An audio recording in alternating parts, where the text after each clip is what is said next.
O clima entre nós.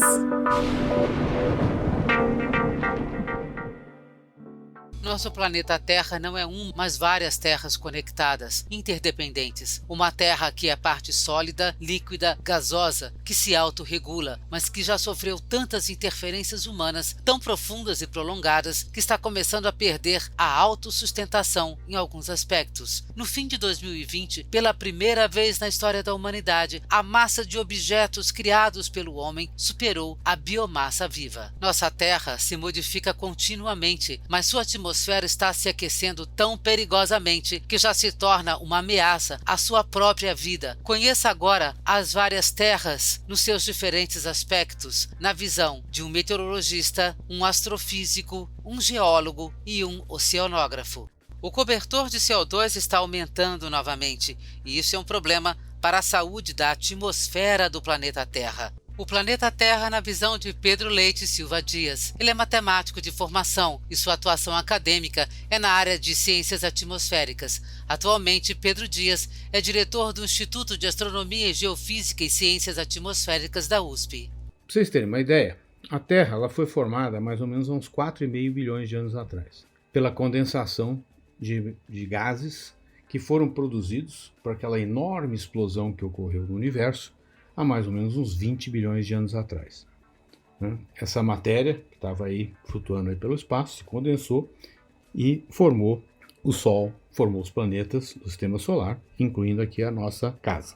Então estava lá aquela bola, original, que depois virou a Terra, e essa bola começou a ser bombardeada, às tantas, por cometas, meteoros bem grandes. Imagine um planeta sendo bombardeado, corpos grandes que batiam com alta velocidade, isso produzia explosões enormes e muito gás oriundo do aquecimento produzido pelo impacto desses asteroides. E com isso começou a se formar a atmosfera da Terra. Também tinha os vulcões que expeliam dióxido de carbono e outros gases. Os cometas traziam também vapor d'água. E com isso, essa atmosfera, mais ou menos uns 4 bilhões de anos atrás, era formada essencialmente por nitrogênio, hidrogênio, dióxido de carbono, e já havia um pouco de vapor d'água. Então as erupções vulcânicas e os cometas é que contribuíram para a formação dessa atmosfera chamada primordial. Essa atmosfera ela foi perdida rapidamente em termos geológicos, um bilhão de anos pelo menos. E as tantas, mais ou menos uns 4 bilhões de anos atrás, um corpo celeste mais ou menos do tamanho de Marte bate na Terra. E isso fez perder uma boa parte dessa atmosfera original, formou-se a Lua nesse processo, e a Terra daí continuou esfriando, com o gás que sobrou dessa enorme explosão causada por esse impacto. Mais cometas, mais vapor d'água e outros gases iam sendo assimilados aqui pela nossa atmosfera. E a atmosfera foi resfriando até que esse vapor d'água começou a se condensar e formaram-se os oceanos. O problema nessa altura do campeonato é que alguns desses gases, os mais leves, como por exemplo o hidrogênio, estavam sendo perdidos para o espaço, porque a gravidade da Terra não conseguia segurar essas moléculas de hidrogênio na nossa atmosfera. E a maior parte do CO2, do gás carbônico que estava aqui, ela foi combinada com o cálcio existente na superfície da Terra e formou essas rochas calcárias. Então começou a diminuir a quantidade de CO2. CO2 é muito importante porque ele funciona como um cobertor, ele não deixa que a Terra perca calor para o espaço. O vapor d'água também é um outro cobertor bastante eficiente. Tem outros gases que também são, mas são cobertores finos. Cobertor grosso, daqueles gostosos para o inverno, é o CO2 e o vapor d'água. Com isso, o efeito estufa já estava presente na Terra há mais ou menos uns 4 bilhões de anos atrás. E a presença desse CO2 evitou que a Terra se esfriasse a ponto de virar uma bola de gelo. Nessa altura do campeonato, 3, 4 bilhões de anos atrás, a concentração de CO2 era 300 vezes o que é hoje, ou seja, o cobertor era grosso, muito grosso. Há mais ou menos 2,5 bilhões de anos atrás foi quando começou a formar as calotas polares. Interessante mencionar que Vênus e Marte, nessa altura do campeonato, tinham uma atmosfera que era semelhante à da Terra. Porém, Vênus era muito quente, portanto o vapor d'água não transformava em água, e Marte era muito frio. Então o único desses planetas que tinha água líquida era a Terra.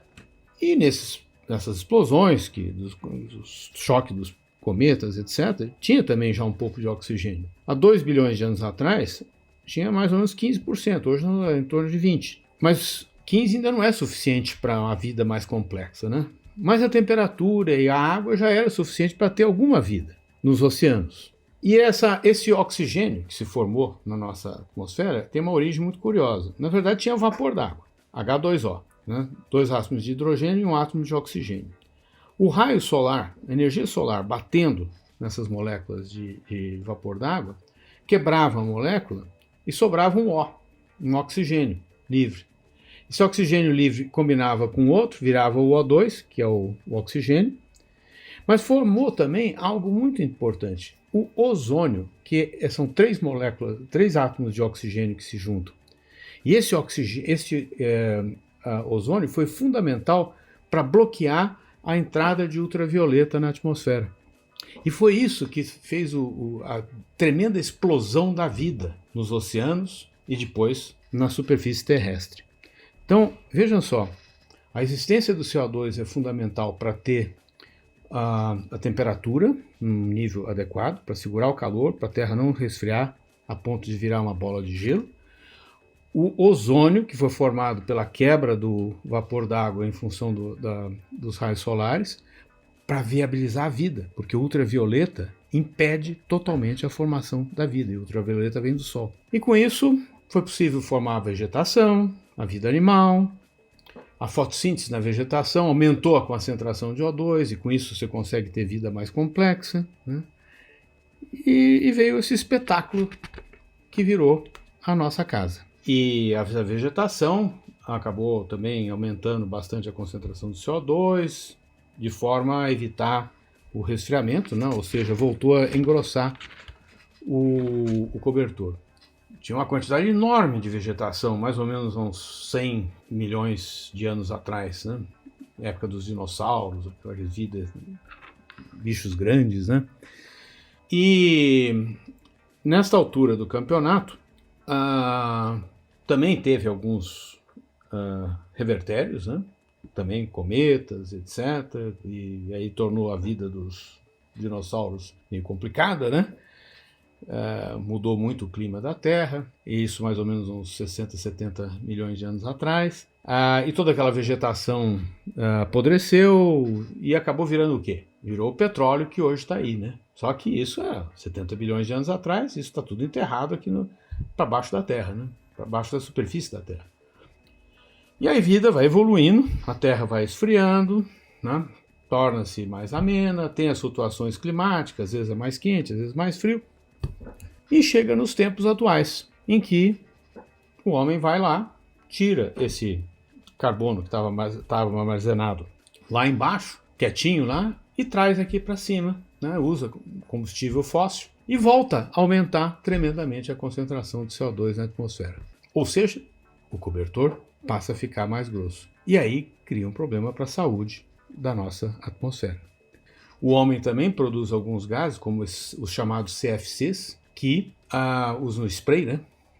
Antigamente, hoje é proibido, mas até não muitos anos atrás existia muito, e esse CFC ia lá para cima na atmosfera e destruía o ozônio, ou seja, a camada protetora do ultravioleta. Mais um problema para a saúde da nossa atmosfera. E hoje nós estamos aqui nesse dilema, né? Você tem o uso de combustível fóssil, a gente destrói florestas, o excesso de gás carbônico no oceano provoca acidificação, complica a vida na biota marinha, ou seja, estamos encrencados, né? Se a gente não fizer alguma coisa. Ou seja, a saúde da Terra sofre, no momento, um grande risco. Temos que fazer alguma coisa seguramente. E acho que nesses próximos 10, 20 anos é fundamental que haja uma significativa mudança no nosso estilo de vida. O ser humano precisa decidir se quer continuar vivendo neste planeta Terra, porque do ponto de vista do resto do universo, a nossa existência não tem importância alguma. A Terra na visão de Aníbal Etten, físico de formação, com doutoramento na área de astrofísica. Atualmente, ele é docente na Universidade Federal do ABC, no curso de Engenharia Espacial. Do ponto de vista da astrofísica, a Terra é uma esfera sólida de 12.800 km de diâmetro, recoberta por uma fina atmosfera que varia de 15 a 35 km de altura. Toda a vida presente na Terra é absolutamente dependente da nossa atmosfera. A sua composição, temperatura e comportamento são os fatores que estabelecem as condições favoráveis para a existência da vida em nosso planeta. Já foram observadas tempestades em Júpiter, Saturno e Urano, e são famosos os surtos de vento em Marte, que chegam a atrapalhar a comunicação com as sondas que foram enviadas para aquele planeta. Isso significa que ter uma atmosfera ativa é uma característica comum no Sistema Solar. Por outro lado, a Terra é também um planeta do Sistema Solar. O ambiente na qual ela está inserida, o espaço interplanetário, é dominado pela presença de radiação de todos os tipos e pela gravidade. Um terceiro efeito são os corpos menores do Sistema Solar, os asteroides, que circulam em órbitas excêntricas, diferente dos planetas que têm órbitas praticamente circulares.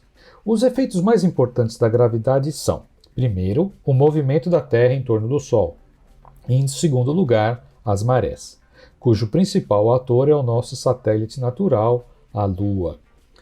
Não devemos nos preocupar com os efeitos da gravidade, pois tratam-se de influências que são perenes e imutáveis ao longo dos séculos. Também não precisamos nos preocupar com os efeitos de fora do Sistema Solar, pois o Sol tem uma órbita que nos leva tranquilamente pelas regiões mais calmas da nossa galáxia. Entretanto, a radiação originada do Sol é especialmente perigosa.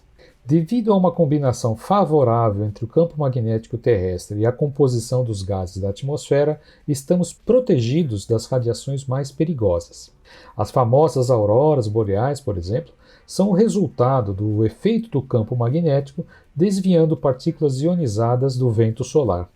É interessante saber que as auroras boreais já foram observadas também em Júpiter e Saturno, o que prova que esse é mais um fenômeno comum no Sistema Solar. Os gases presentes na atmosfera nos protegem das outras radiações. Por exemplo, o ozônio presente em grandes altitudes nos protege dos raios ultravioleta. O vapor de água e o dióxido de carbono absorvem outras bandas nocivas. E o que chega à superfície da Terra é, em grande parte, a luz visível e o calor, uma composição radioativa fundamental para a manutenção da vida. Com isso, podemos concluir que qualquer alteração significativa da atmosfera, seja em sua composição ou comportamento, pode prejudicar esse nosso filtro solar natural.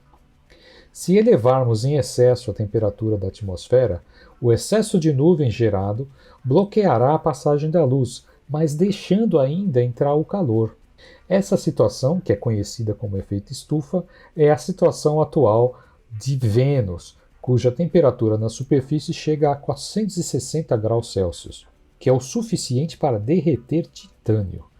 Na Terra, uma variação de apenas alguns graus seria o suficiente para extinguir espécies animais e vegetais e levar a nossa agricultura ao colapso. O terceiro fator, os asteroides, só são perigosos se eles caírem em nosso planeta. Nesse caso, o calor gerado pelo choque pode afetar a atmosfera significativamente, além de jogar uma grande quantidade de poeira e cinzas a grande altitude, o que bloquearia a entrada da luz solar.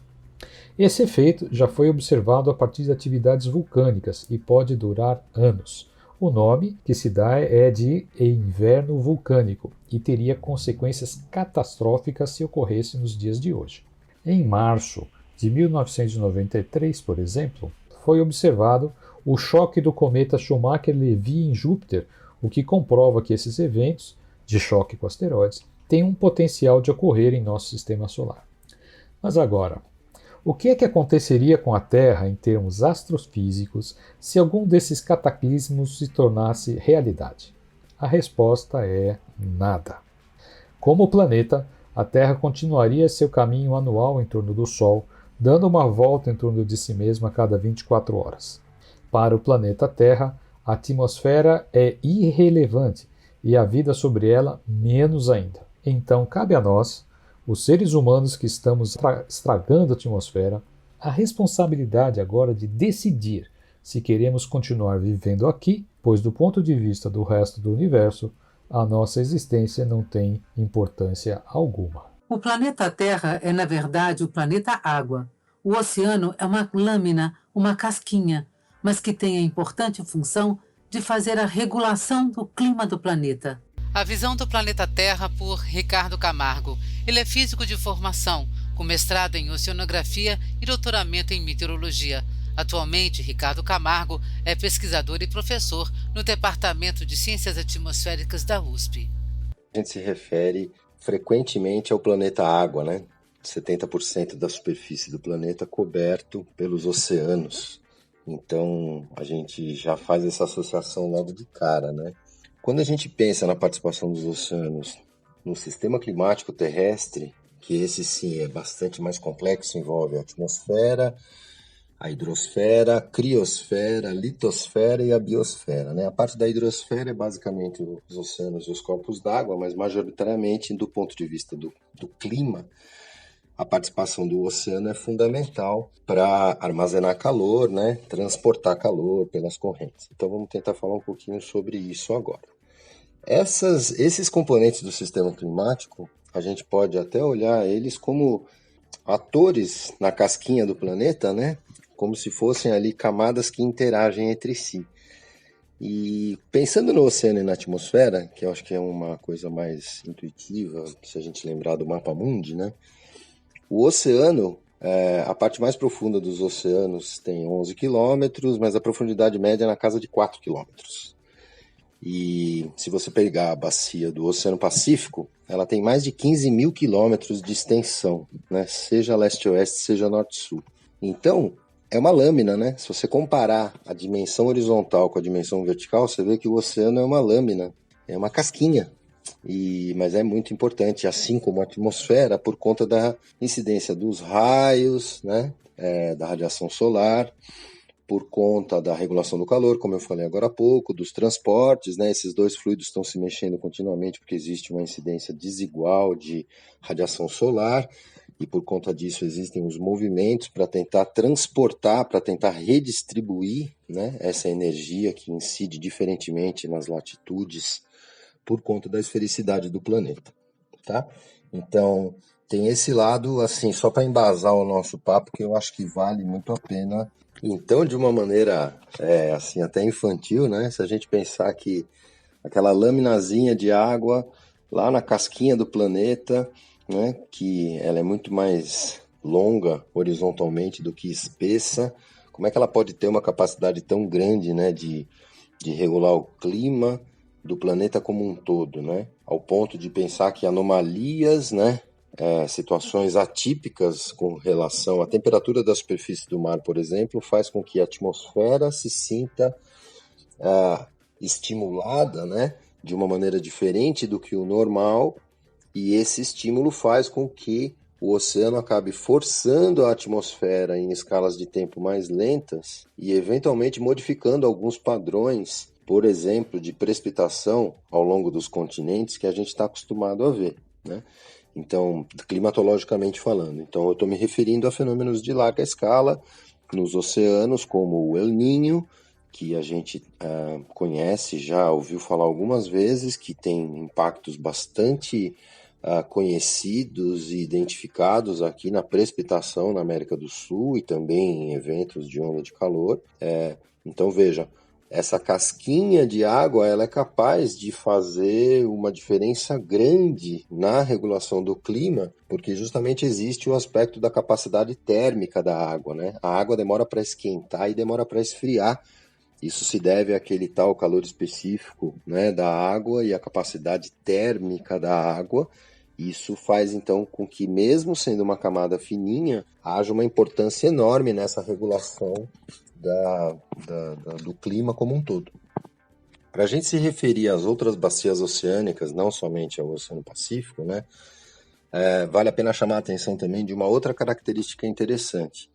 O Pacífico, justamente como falamos há pouco, ele é tão grande, se você olhar a esferinha do planeta virar ao lado do Oceano Pacífico, né, ele ocupa quase a esfera, o disco da esfera inteira, né? Então ele é tanto, ele tem uma dimensão grande tanto na direção leste-oeste como na direção norte e sul. O que é bastante diferente do Índico e do Atlântico, né? O Índico ele é extenso também na direção leste-oeste, mas ele praticamente não tem a parte ao norte do Equador. E o Atlântico, por sua vez, ele tem uma dimensão leste-oeste pequena, né? Se a gente pensar a distância entre as Américas e a África e a Europa, ela não é tão grande, mas em compensação ele une os oceanos, né? Do Polo Sul e do Polo Norte, quer dizer, o Oceano Austral com o Ártico, né? Então, existe uma regulação do clima muito importante feita pelo transporte de calor nas bacias oceânicas, e o movimento nas bacias oceânicas ele é regido tanto pelo vento como pelos gradientes de densidade da água do mar, né? O vento mais nas camadas superficiais e o gradiente de densidade nas camadas profundas. E é esse transporte, é esse escoamento que faz com que exista uma distribuição ou uma redistribuição de energia na forma de calor. A água no planeta Terra é em parte reciclada no processo geológico, onde, na formação das rochas, a água é aprisionada no retículo cristalino. E o planeta Terra, na visão de Ivo Karman, geólogo de formação, ele desenvolveu sua carreira acadêmica em pesquisas na área de geologia de cavernas e seus registros paleoclimáticos e ambientais. Atualmente, Ivo Karman é professor associado do Instituto de Geociências da USP. A importância das rochas, solos e demais materiais terrestres, não é? No desenvolvimento e hoje, como esses materiais, em grande parte, sustentam a vida do nosso planeta. Para começar a pensar nesse tema, temos que começar a lembrar a origem, né? A origem e desenvolvimento do nosso planeta dentro de um sistema maior que é o sistema solar. Não é? Resumindo, então, a origem do planeta. Aí a importância das rochas é fundamental, porque a origem é nada mais que a aglomeração de partículas que estavam em órbita, né, ao redor do Sol. Então são os planetésimos, né? Hoje os asteroides seriam a matéria-prima, em parte, né, a matéria-prima que foi dar origem por atração gravitacional dessas partículas, fusão. E aí, né, começa então o processo contínuo da origem do planeta. Não é? E lembrando que o planeta é um sistema, né, que está até hoje em contínua transformação. Bem, continuando então a origem da Terra, né, a aglomeração de partículas, fusão, e aí esse gradual resfriamento que é um processo que até hoje está em desenvolvimento, né? A Terra aos poucos está se resfriando e uma história geológica então que remonta às rochas mais antigas do planeta, em torno de 4 bilhões de anos, né? Esse processo não para.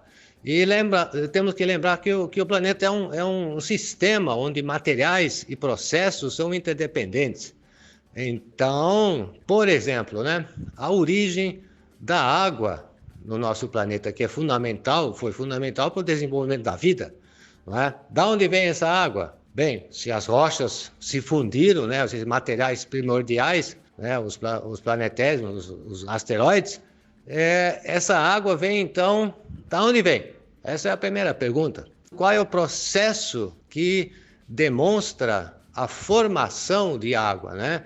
E lembrando que essa água também entra no sistema que é um sistema de reciclagem contínua. Então, observa-se hoje que através do resfriamento, né, em processos vulcânicos, o resfriamento das rochas, um dos produtos dessa cristalização do magma, né, das rochas fundidas, é uma parte gasosa, que são os voláteis.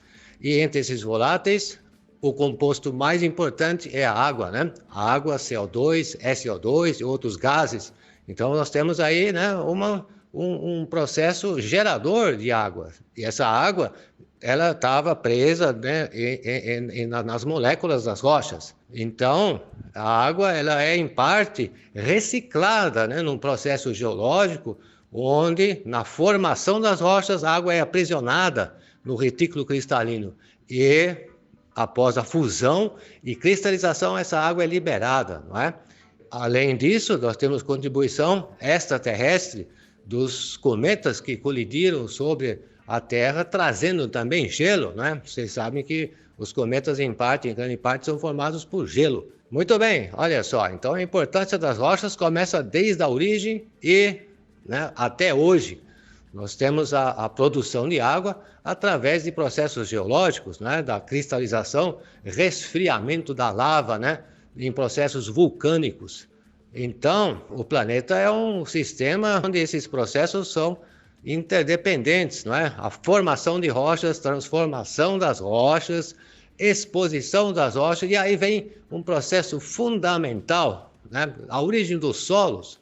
O solo é um produto de degradação de rochas na superfície terrestre, então um processo que é comandado, né, por energia externa, energia solar, que movimenta o ciclo da água, e essa água interage com as rochas, degradando rochas, gerando minerais estáveis na superfície que vão dar origem ao solo. E aí o solo, né, com a origem da vida e o desenvolvimento da biosfera, onde os vegetais, né, as plantas, são extremamente importantes na produção de CO2. E CO2 com água gera um ácido, e esse ácido reage com minerais, calcita, por exemplo, né, dissolvendo esses minerais, transformando os minerais em superfície, faz parte, né, do ciclo de reciclagem dos materiais no planeta. Então, não é, os solos. E esse solo, por sua vez, então vai sustentar uma cobertura vegetal. E essa cobertura vegetal, por sua vez, em parte sustenta, né, a fauna. Então, os materiais eles são interdependentes. E aí a gente entra, né? Entra aí a espécie humana, né, evoluindo, chegando ao ponto hoje onde nós temos até uma nova era geológica, o antropoceno. Esse antropoceno caracterizado por uma produção, né, de um produto, né, que é os nossos resíduos e a quantidade de lixo acumulado, né, nos oceanos, nas terras emersas e assim por diante, né? E transformando a superfície, degradando em parte, né?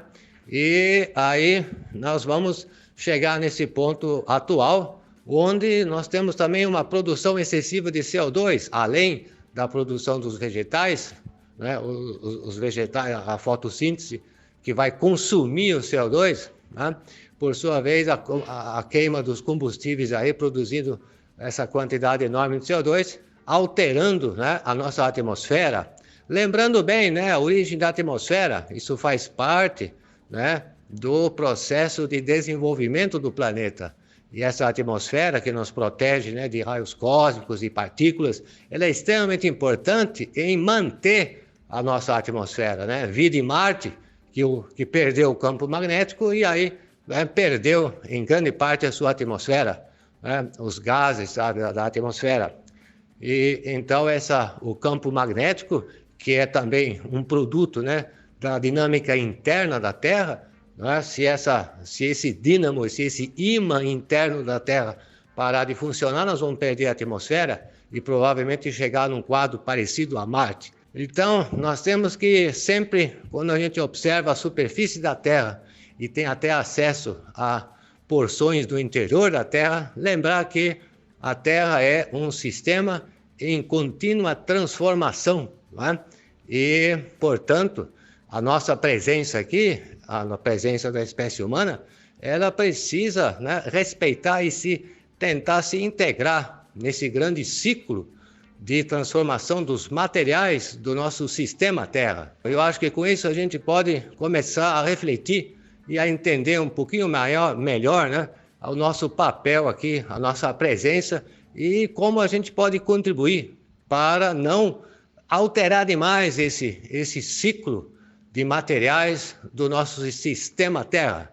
Então, parabéns ao planeta, né? E parabéns a todos que contribuem em manter o nosso planeta numa situação um pouquinho mais agradável para nós e para todos os seres vivos que participam dessa festa, né? Que é o planeta Terra. O Clima Entre Nós fica por aqui. Espero que este conteúdo tenha sido útil e agradável para você. Você pode entrar em contato com o Clima Entre Nós através do nosso e-mail podcast@climatempo.com.br. As suas críticas e sugestões são sempre muito bem-vindas. Obrigada pela escuta e até a próxima.